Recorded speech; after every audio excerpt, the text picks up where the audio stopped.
Hi, and welcome to another video of the Target Individual Experience, the Target Individual Program. So this is my second video for the week. I did one yesterday. It was pretty long, but I needed to say what I had to say. And again, just to keep people informed and expose what's being done.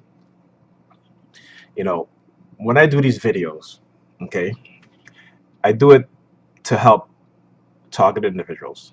And also so that these target individuals can show family members, friends who doubt what it is that they're saying about being in this coercive persuasion program, because this program is based on psychology, right? A big part of it is based on psychology, okay? Another part of it is based on the physical nature of what they do within this program, the perpetrators, okay? So they'll poison your food, they'll steal your personal items.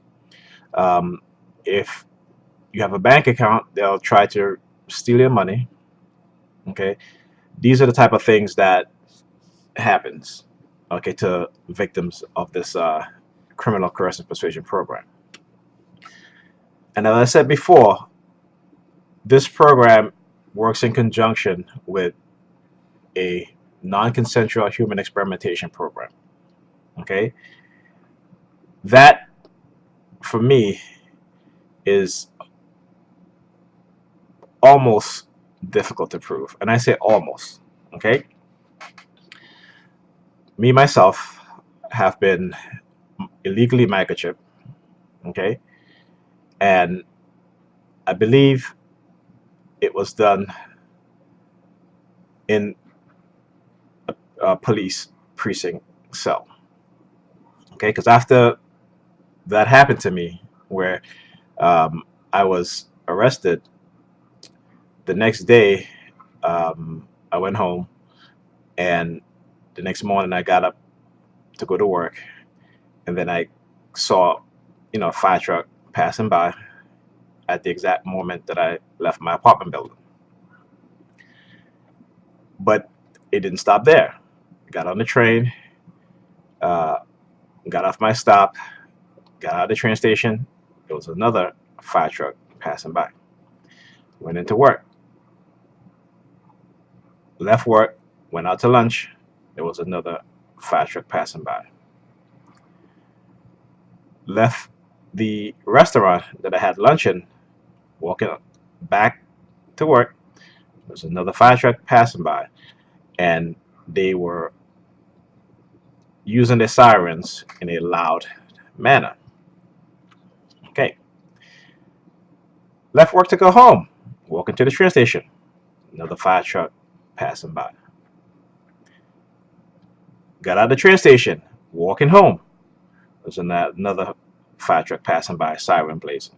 Did not know what the hell was happening, and it didn't dawn on me until a week later when I started. No, I shouldn't say a week later, but maybe a couple days later, maybe 3 days later, that I started to notice the pattern, and that went on for months. That, along with being followed by police officers in the train station, standing in the train station platform, a police officer comes up to me, got within my personal space, stares at me, and then walk off. Going to pick up my son, uh, coming down the train platform, two police officers standing on the steps. When they see me, they look at their watch, turn around, and walk away. And this happened for years. Okay, this is the type of harassment that was happening to me early on when I was being early on in this program. Okay, and so I tell people this, and people are like, "Well, why would the government do this to you?" Right? And again, because people are very ignorant. Um, they don't fully understand what governments are truly capable of. Okay, because all governments are capable of great evil. The use of law enforcement agencies has been the staple in which governments use to incarcerate, institutionalize uh, in the psychiatric institution anyone who they feel is a threat, anyone who they've experimented on and is exposing what it is that they have done and continue to do. Anyone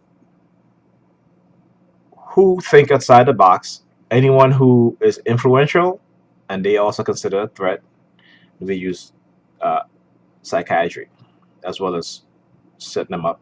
And we all know this. Okay, there's a history, but people want to overlook that history either because they're complicit in it or they're truly ignorant to those facts.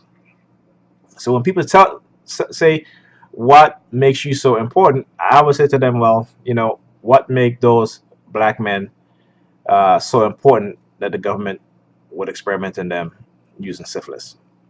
What make those people so important that the government would experiment on them by injecting them with uh, radioactive material and give them radioactive poisoning, right? What is so important about those people in the St. Louis housing facility that the government would set up a chemical spray in which these individuals within those public housing would be exposed to? What make those people so important? So when people say that, and if you're a TI and you tell somebody what's happening to you and they say that, give them the history of this government, what it has done in the past and what it's continuing to do.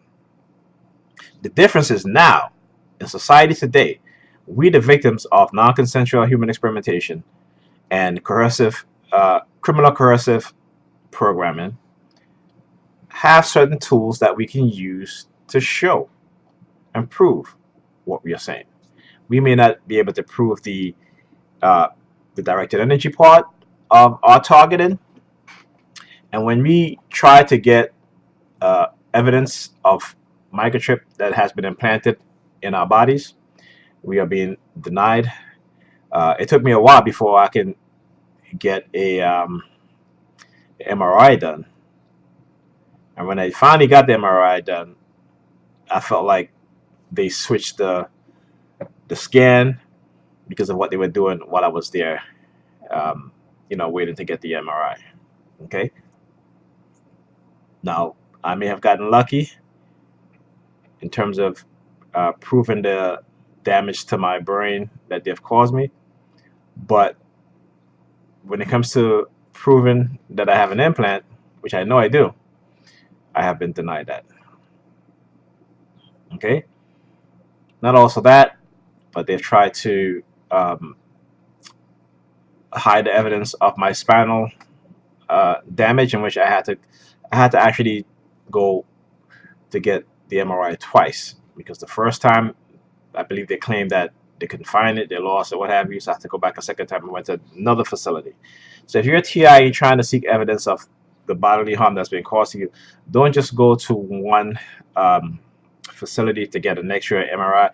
Go to multiple because they will intercept those scans, switch them with something else because they don't want you to gather evidence that what they've done to you have caused you psychological and physical harm and biological harm also.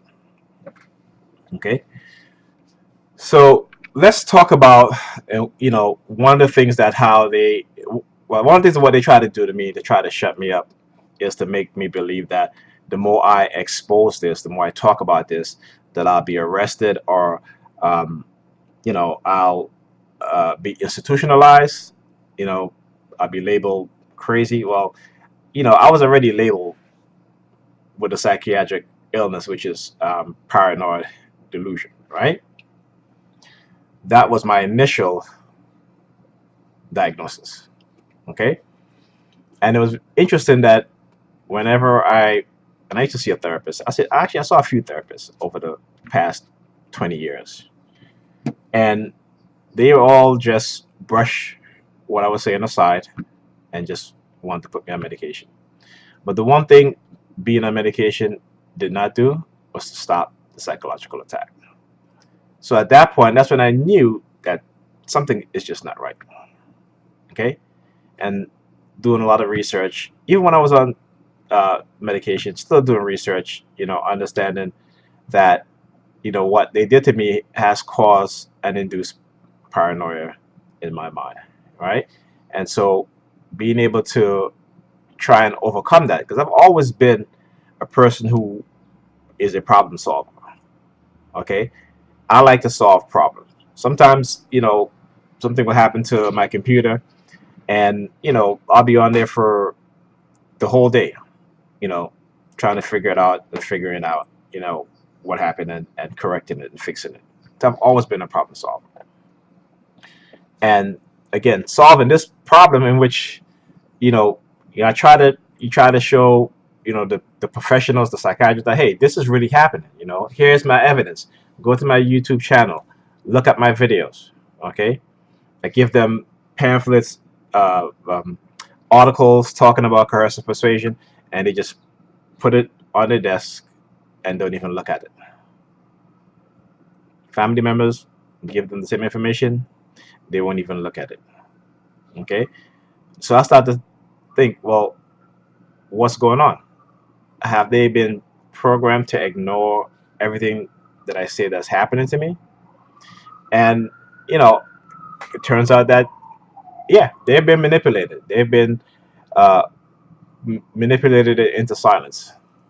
Okay, and so when I show videos of police vehicles, police officers harassing me, and for example, I had uh, a couple calls on my phone.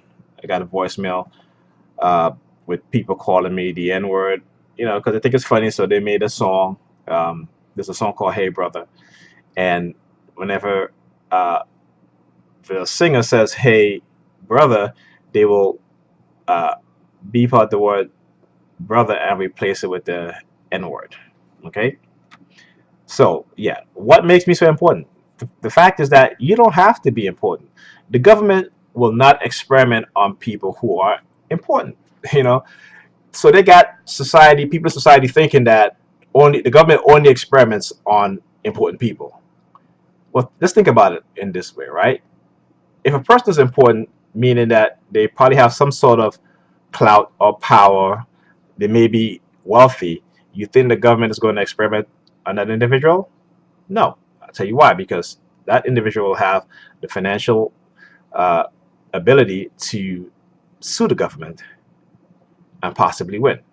People who are working class, poor, the mentally ill, the homeless, prisoners, uh, soldiers within the armed forces are prime candidates for non-consensual human experimentation. Okay, think about that.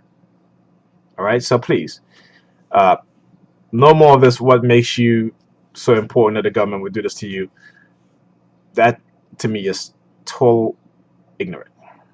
Okay, and what they say, ignorance is bliss, and that's is so true. All right, so what they try to do, like I said to me, is to try to drill it in my mind over and over that if I expose this or continue to expose this, I'll be arrested or even recently killed, right? And this is something that they rehash over and over again.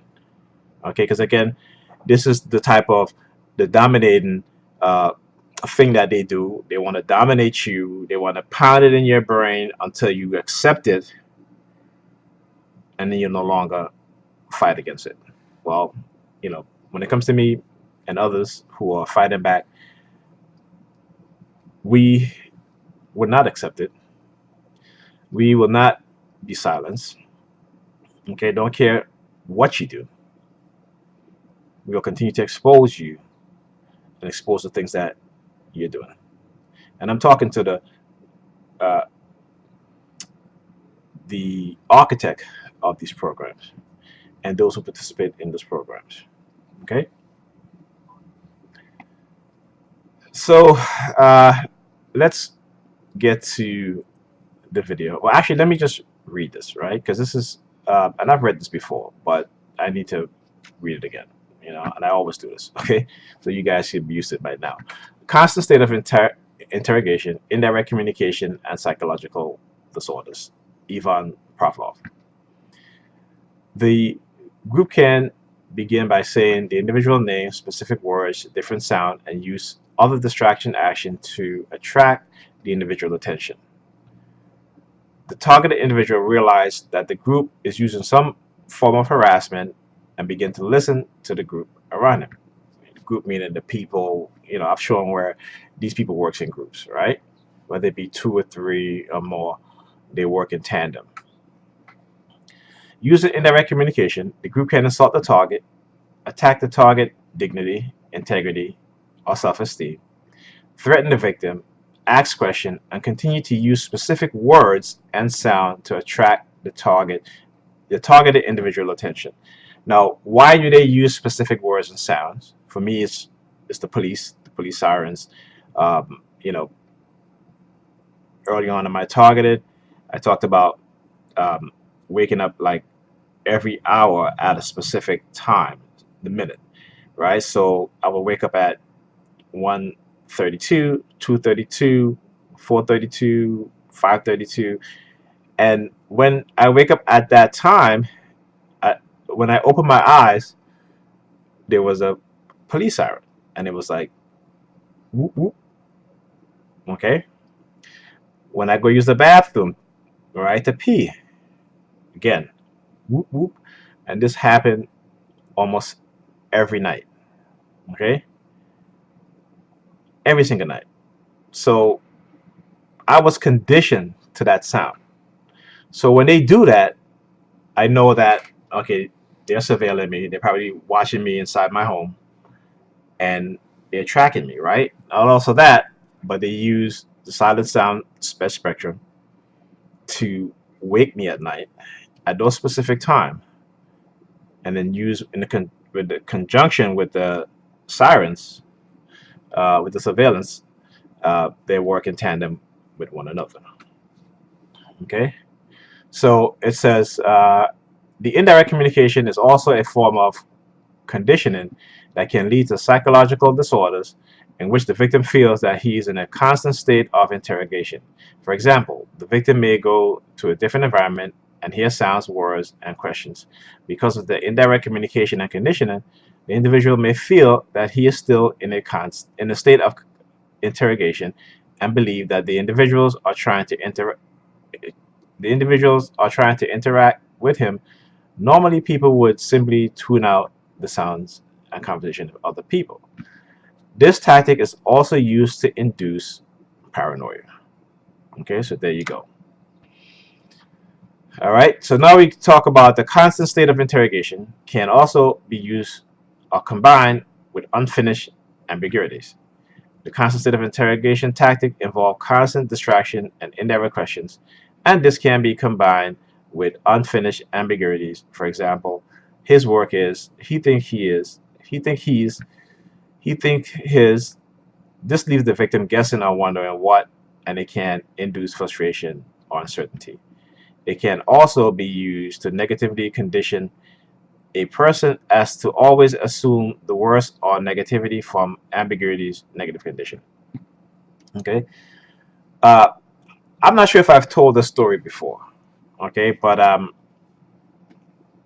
I remember having a conversation on the phone with it was a friend of mine at the time, and we were discussing something. And the next day, I left my apartment building to go to work. As I'm walking, these two women walked by, and they were repeating the exact same thing that I was talking to my friend the night before. Another time, I was on a train coming home from work, and I saw a friend of mine. We used to go to college, and we were pretty cool and stuff like that. And he came and he was like, we were chatting up a bit.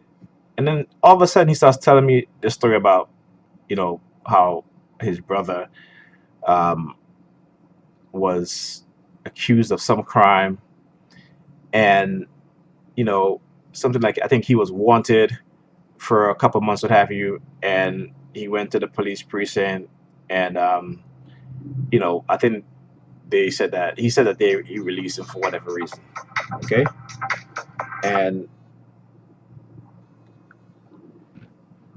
at the time, again, because I was being harassed by the police, so my thinking was like, is he are they using him to try to send me some subliminal message? Because I know I haven't committed any crime, but again, this is what they want you to believe, because it's about trying to make you believe something so they can use it to silence you, so that if you talk about the the non-consensual human experimentation, the illegal microchipping that was done to you, that they can use this uh, conjured or imaginary accusation, right, against you.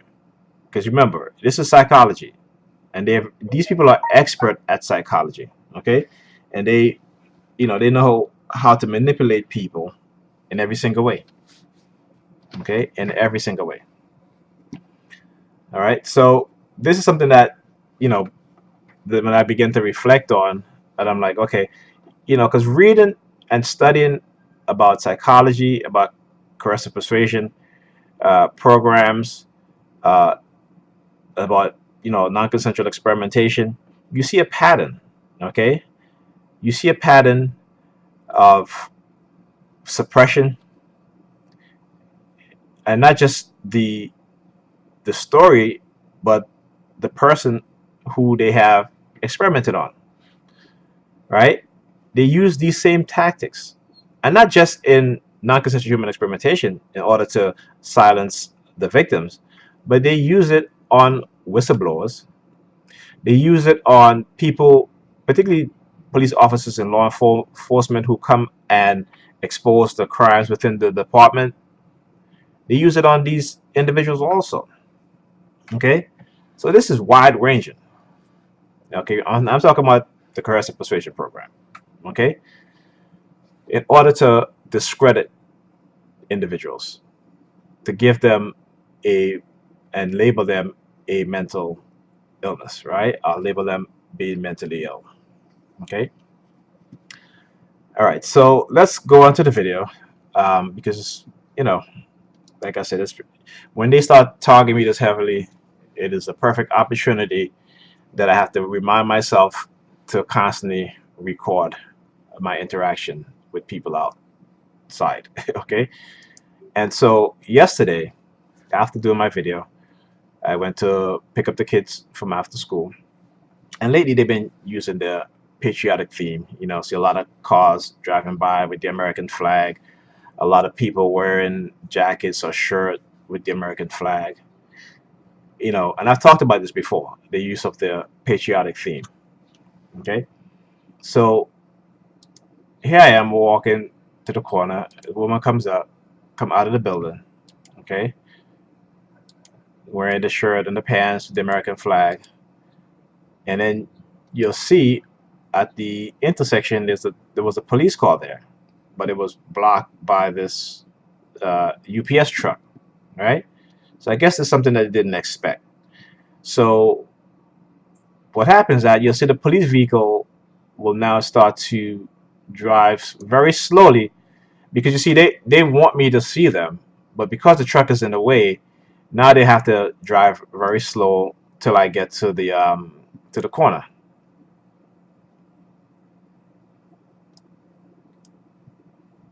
Okay. So right there, you can see the sirens on top, but they don't have the lights on.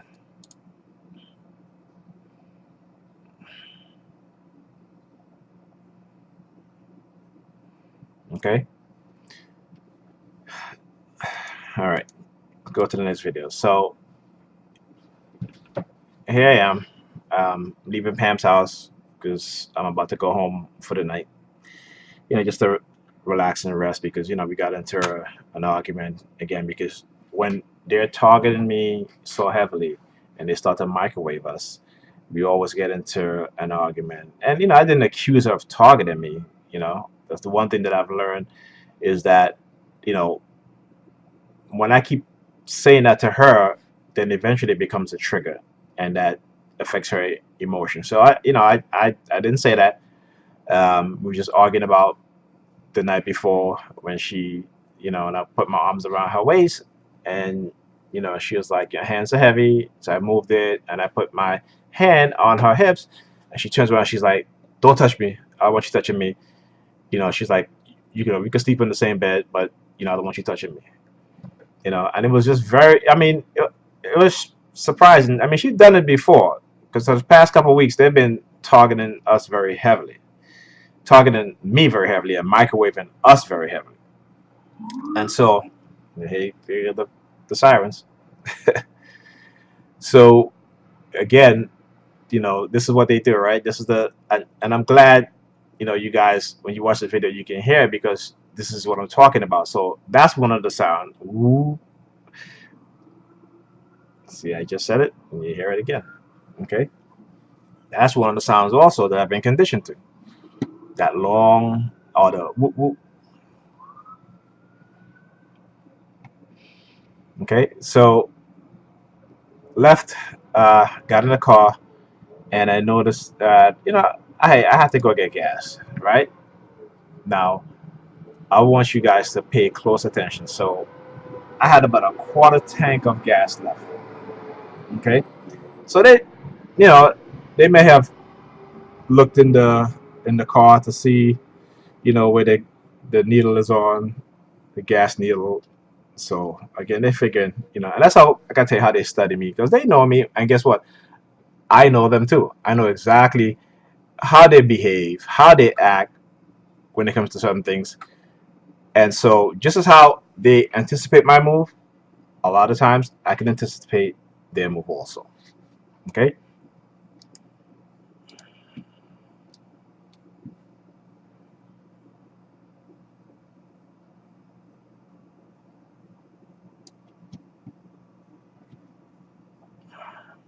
Okay. Let me just skip past some of this stuff.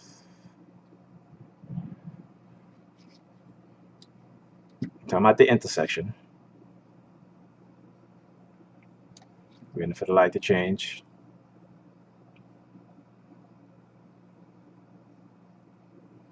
And you guys hear me talk about the number 32 a lot.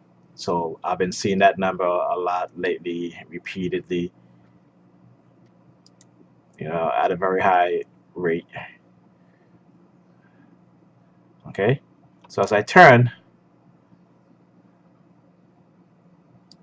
the vehicle that's coming in the opposite direction on the side of me, the number 32 in the license plate. Let's see if I can get a good uh, glimpse of it. Nope. Light shining too bright. Right? And then pull up behind this vehicle, and guess what? 2032. All right? Now watch this.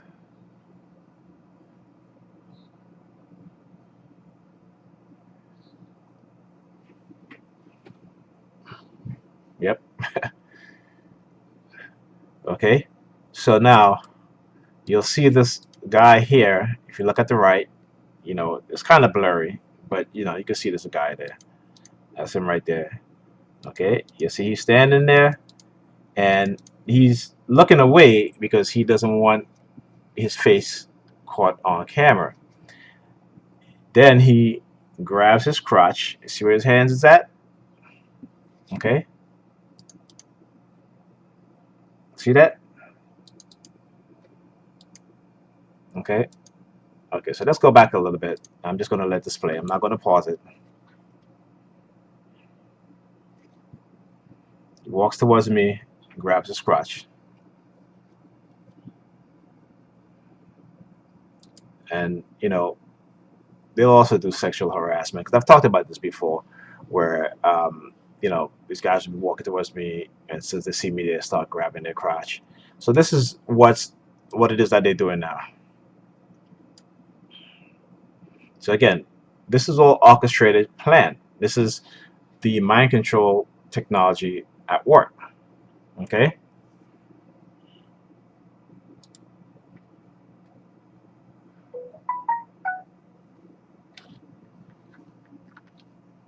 Okay. So I pull into the gas station, and you see this vehicle here. You may not see, but on the side of the window, again, they had the American flag. Okay, so I went to get gas, and let's uh, let's go here. So now I'm heading home now after getting gas. Now you see the red theme. Okay, all right, let's go.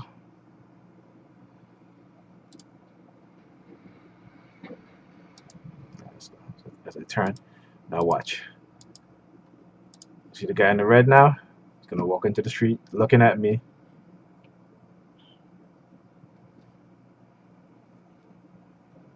Okay. Again, these are the things that they do.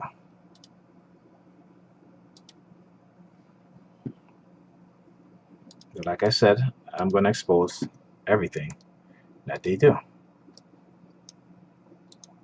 Okay. So let's go here. Let's get to the next section. Let's go here. Um, Actually, let's go back here. So,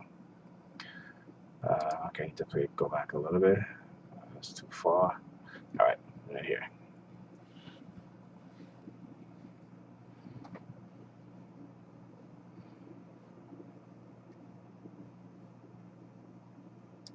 Now, the interesting thing, you see the vehicle I just passed in front of me. Now, I was a little out into the street, getting ready to make the right, and he could have waited to let me make the right, but again, uh, he basically had to make a right and come around to go onto the street that I just came out of. Right? When he could have simply let me pass, and he would have turned, and he wouldn't have to do all of that. But again, when they do stuff like that, it's all part of the targeting. All right. So here I am. Okay, and let's go here.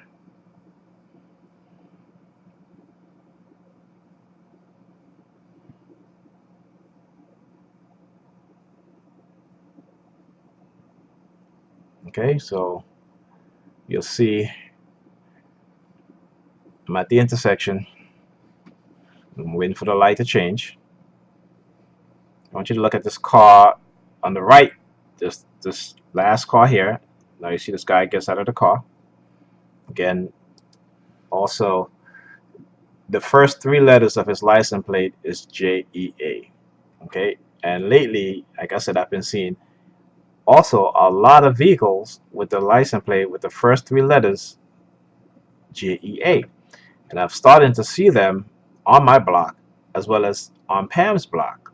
Okay, also as well as when I'm driving, they're strategically parked either like if I'm going to make a left, they're the car that's right at the end so that I can see, and or if they're parked up by a fire hydrant, um, they usually have the the car with the with the JEA in the license plate parked there so I can see.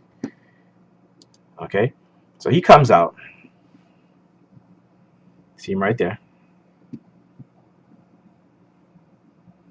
He looks at me, see him stand there looking at me. He looks at the license plate. Okay,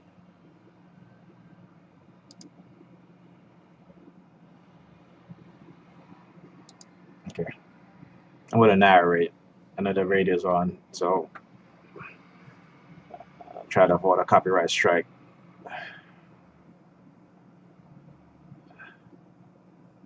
All right. This way he looks at the license plate, then he takes his phone out, then the light change, he turns around and he walks off.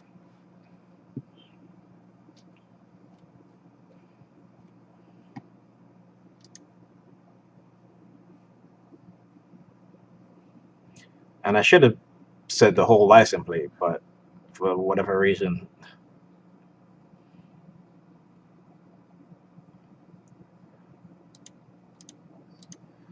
Okay.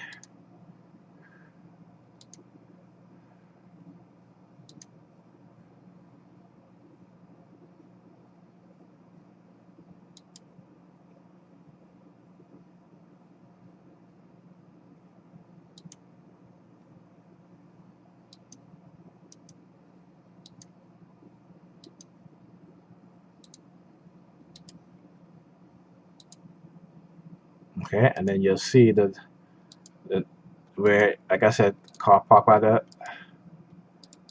the hydrant.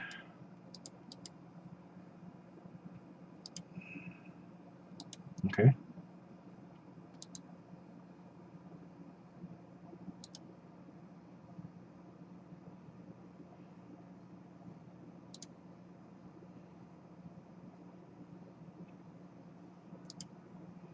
Okay, so again, this is what I'm talking about. So they'll start to use that number now, right? Okay, so let's get to the next video.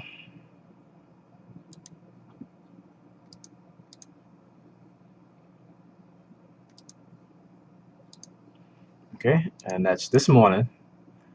I'm on my way back to Pam.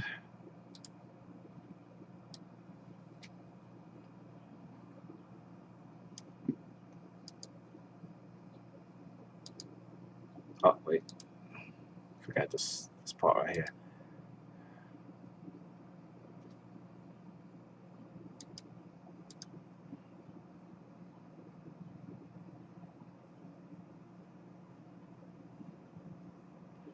So you see this girl, this woman, I should say.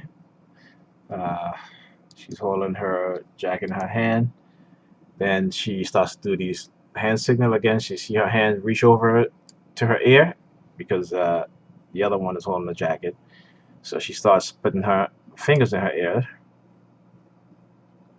Okay. And then she does, like the hand, back in the days, just when you used to call people gay, you do your hand like this, like that. So they'll do that stuff too. And then also what they'll also do is that they'll start using gay men, right, in my targeting. So again, these are repeated things that they've done over the years, multiple times uh, through the year. Okay, and so they rehash these things, and like I've read yesterday, when you're in a coercive persuasion program, you're constantly under psychological attack, and it is uh, repeated. These things are repeated over and over again to instill the condition in your mind. Okay, and now she started playing with her hair, and you see her do the peace sign going up like that.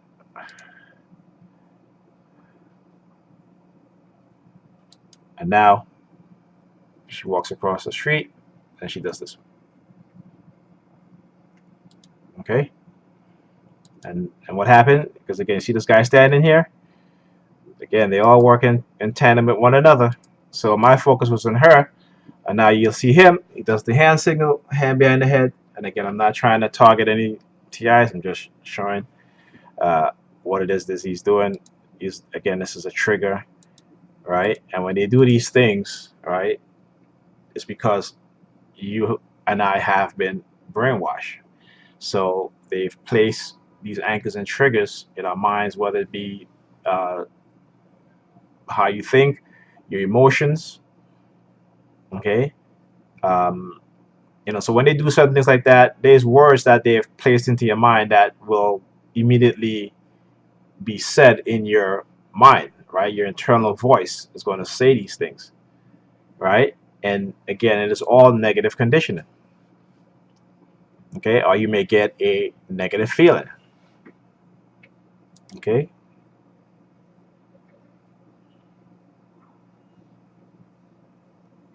Okay, so let's go. Okay, now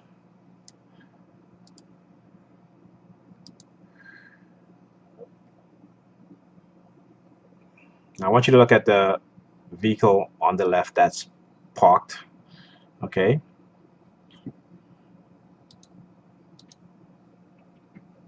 and watch as the truck moves, and he basically tried to swing out in front of me.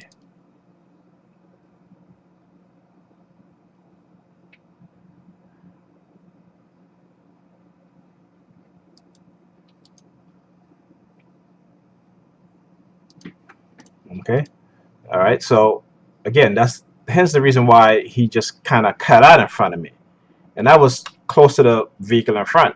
But you know, I knew what they were trying to do, and so that's why I just kept driving. All right, because if I hit him, he would be in the wrong because he's parked up. He's supposed to wait until the traffic is clear in order for him to proceed right into the lane. So I just kept going. All right, but I guarantee you he's going to figure out a way to get in front of me because while he was behind me, he was constantly trying to pass me and get in front of me.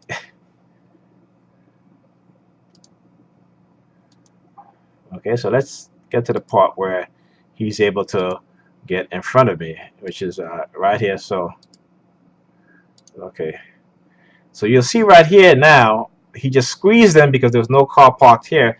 So he's going to squeeze into the left so he can get in front of me. Right? So you see the light changed and look, he just speeds to get in front of me. Okay?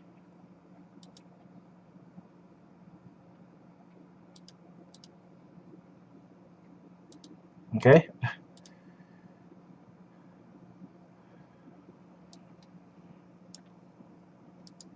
Okay, it's constant. They don't stop.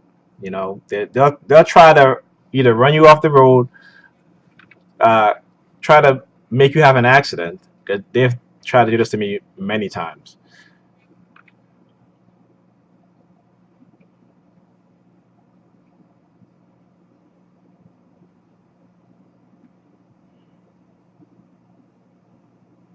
Okay, now I want you guys to check this part out. So now, see this guy standing here in the van? So he has his wallet in his hands. Okay? And I want you to see what he does. So he turns as and he looks at me, right? Because he wait until that car passed. So I'm approaching, comes and he turns, looks at me. He turns his wallet, right? Uh, to you kind of fold it back to where you see the area in which there's a license there, right? And he places his thumb on the license and he turns the wallet towards me so I can see. Okay, so let's go back a little bit. Um, let me try to that right here. So it's a little dark. Let's try to lighten it up, lighten the dark areas a little bit so you guys can see. Okay, let's see here. Um, let's go here. So see how you can barely see it, right? But what you're looking at is, I guess, his driver's license, and then this hand, he's holding it um, with his thumb pressed against the license, and then his index finger is pointing to, on the other hand, to the license. Okay, that's what he's doing. Okay, and now you see he closes it now, still looking at me. Okay,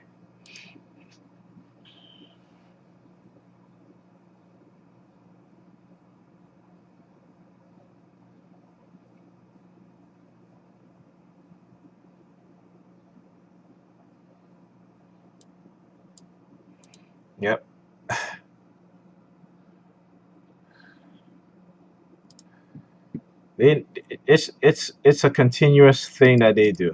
Okay, and like I said, it gets to a point where they feel that so confident in what they're doing that they'll start to do extreme things. Okay, and so you know what? I'm sorry. Hold on a sec. My little beard is uh, scratching me. Okay, just had to pause the video while I scratch my beard. Um, you know, when I'm doing these videos, yeah, you guys seen this before. It's like my face will start to itch me all over, whether it be and it's usually like my nose, my beard. They just start itching me a whole lot. But before I uh, continue from where I left off, I forgot this part because this is important, and I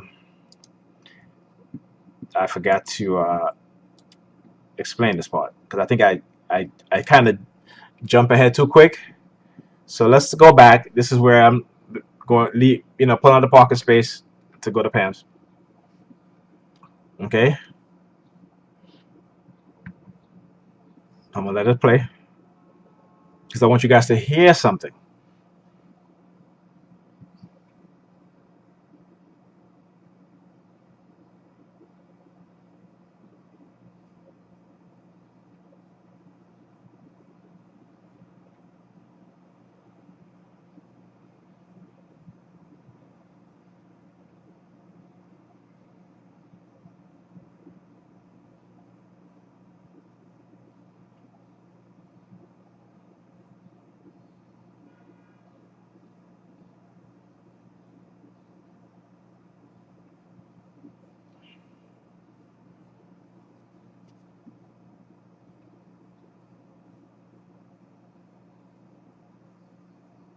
Okay, so sooner or later, the fire truck was going to show up.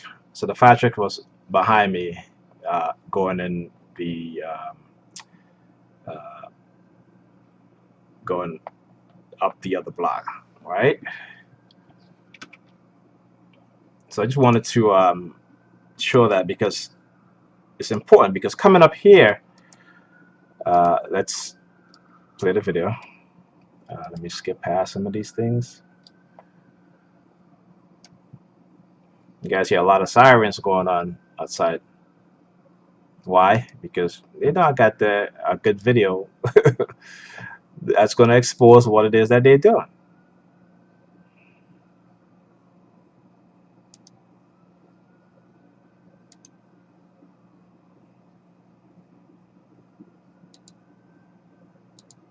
Okay.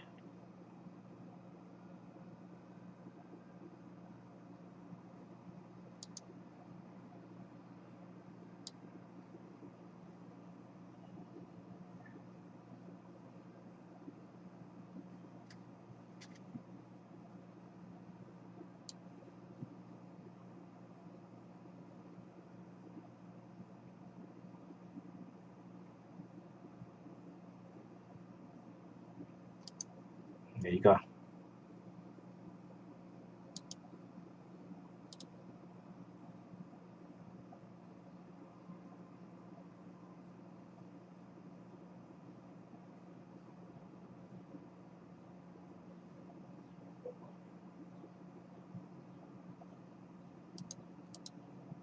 I want to get the whole truck in view. Let's see. Okay. All right. So, I mean, I didn't notice this while I was driving over here, but after viewing the video, I noticed this. And I don't think I've ever talked about this. I may have, maybe on my talk show, which, half of my recordings from, I would say, from 2009 up to 2015 have all been deleted. Okay, because they're hiding, to try to make it seem like I've just started talking about this stuff. But I've been talking about this stuff since 2005. Okay, on another show, which was FSCHS uh, podcast, and also my earliest video was from, I believe, 2008, right, on YouTube. But what they would do after I'm being heavily targeted, they would also send perpetrators wearing clothing that has the skull and crossbone. Okay, and so now you see the fire trucks, and behind the fire truck you see the flag, you see the skull and crossbone. Okay, now I don't want to go into these secret organizations and stuff like that because I don't need my head going in that direction. Okay, but yeah, this is this is what they do. So some of you guys who are into the secret societies might know a lot more than me in terms of these secret organizations like the Skull and Crossbones or what have you, Illuminati's or what have you, Masons and stuff like that. I have not delved into that area, and you know I don't want to. You know what I'm saying? I want to be focused in exposing it the way how I'm exposing it, and I guess you guys can expose it however way you got want to expose it. But yeah, that's what they do.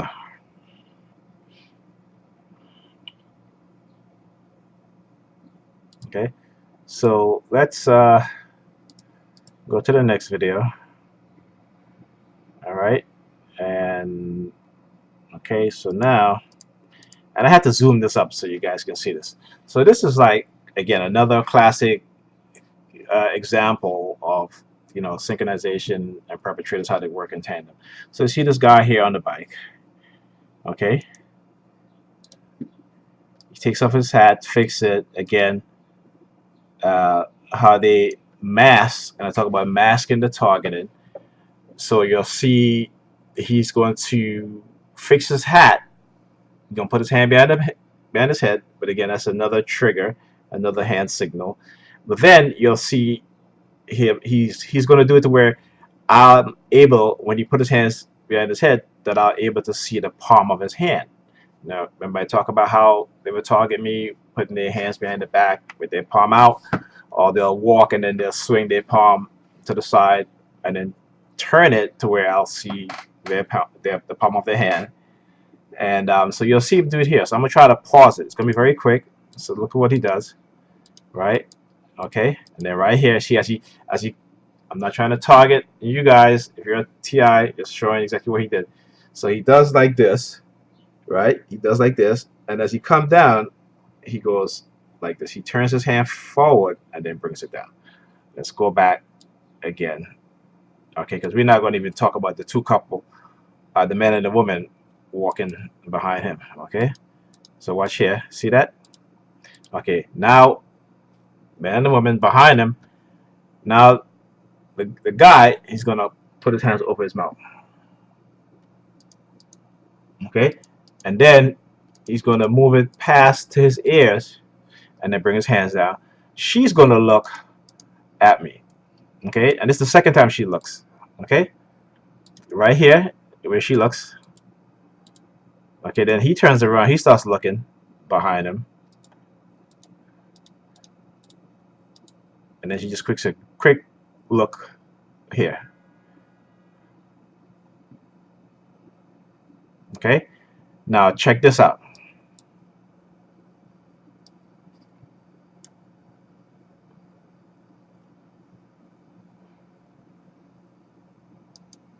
Wait, not here.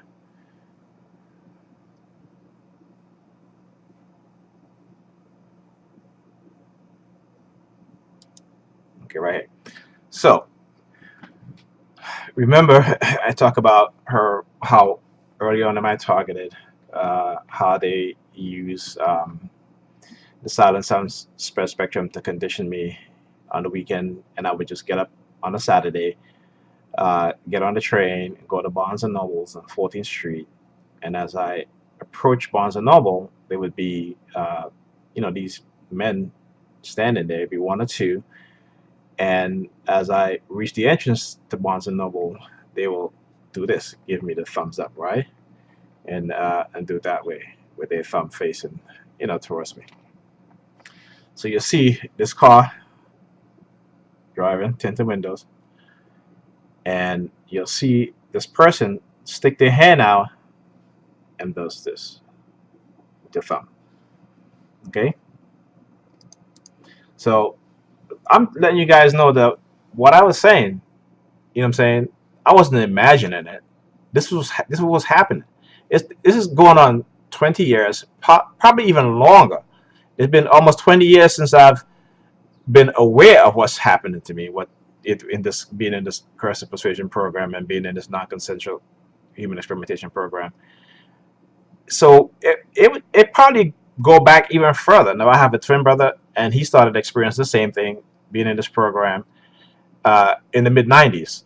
Okay, and I remember he told me in 2003 we was having a phone conversation, and I was explaining to him what was happening to me, and he was like, he said, I remember when I went to see a therapist, and they labeled me with being paranoid schizophrenia, and I said to them, well, I said to the therapist, well, my brother doesn't have paranoid schizophrenia, we're twins. And the therapist said to him, your brother might develop it later. Okay? And we were in our 30s back then. So when you look at the history, or you do research on people who have paranoid schizophrenia, people don't develop paranoid schizophrenia at that age. It usually starts off at a very young age, into your teens. And there are a few cases where people in their early 20s develop it, but no one in their 30s. I've known targeted individuals who've been labeled with schizophrenia when they target and begin in like their 40s and 50s. Okay, so again, this is something that being done externally. This is a coercive persuasion program to silence us target individuals from speaking out and coming forward about the atrocity that's being committed, which is non-consensual human experimentation. Okay, and like I said, and I'm going to expose them in every way, in every single way.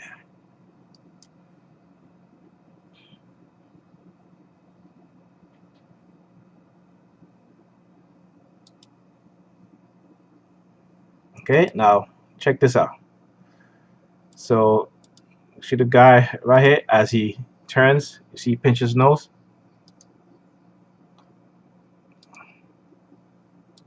Okay, let's do it right here. So he comes out of the truck as he sees me approaching. He turns right there, and then he pinches his nose. Then you see he holds the paper up in his hand, right? So again, the significance of this is that, and I said this before, in the early 2000s, I was dating, and I used to go, if I meet my dates, the train station. I remember meeting a date that was going on in the train station, and she had a piece of paper, right? I mean, a a printed what you call the paper that you use to print on, okay, like this, and she was holding it like this, okay, and I'm thinking to myself, why is she standing in this train station waiting for me, because that's what I was going to be there, with a piece of paper holding it up like this, right?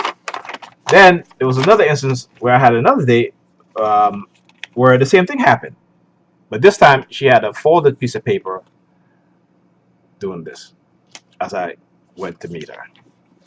Okay, so again, they rehash the same shit over and over. There he goes, pinches his nose, then he holds the paper up.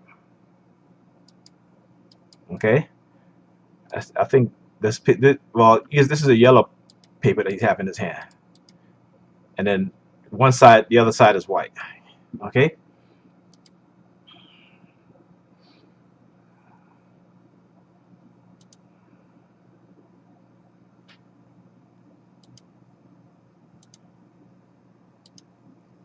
So this is what they do. Okay,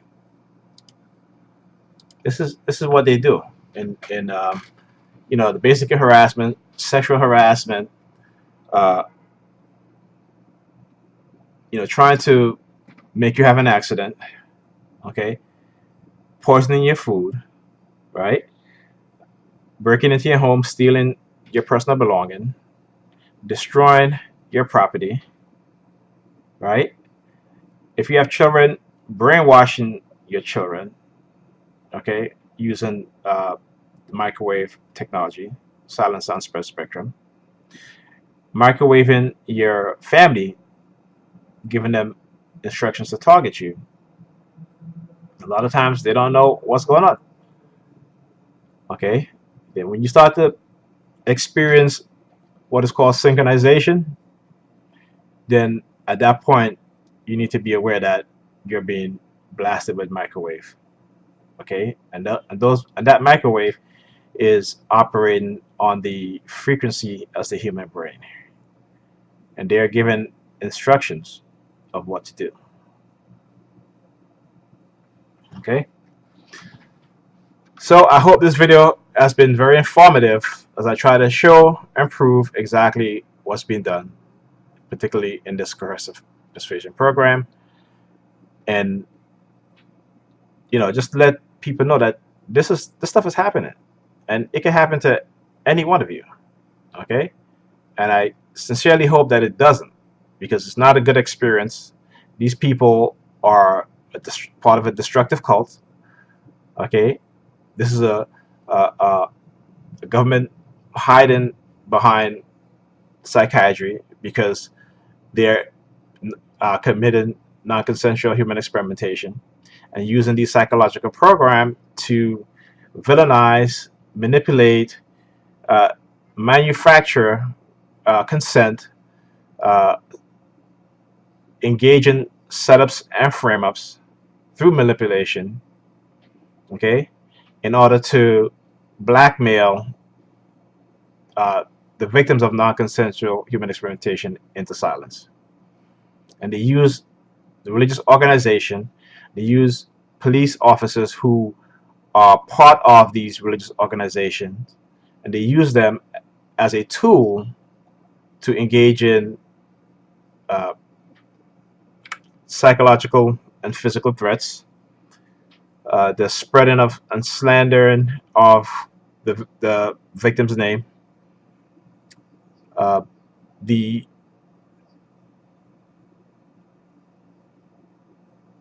how should I say it, the getting the police departments to not take your claims seriously if you're a TI, to turn you away and tell you to go seek professional help, because the reason why they don't want to take your complaint because they will have to investigate themselves, and they're not going to do that. That's why they turn you away. I've experienced it. A lot of TIs have experienced it. A lot of TIs have went to court, okay, where police officers had lied on them, okay, and the case gets dismissed without prejudice because these target individuals refused to bargain, right, and want to take it to trial to prove what's being done to them, what's happened to them, and the cases have been dismissed without prejudice. What does that tell you? Okay, they trying to hide what it is that they're doing, and I hope with my help and the help of other TIs exposing what's being done, that they have somewhat been exposed. Okay, and thank you for the siren. There you go. You hear the word exposed. See, right there, they know that, and they're telling me that, hey, if you expose us, people start to really believe you, we're gonna arrest you. Go ahead. It's a risk and a chance I'm willing to take. I've been willing to take it for over uh, 12 or 13 years now since I decided to expose what's happening. So go ahead, because when that happened, that's solid proof. that what I've been saying and every other TI been saying is the truth. Okay? And these people are more afraid of the truth than anything else. All right, so that's it for the video, and speak to you guys. I'll see you guys on the next one.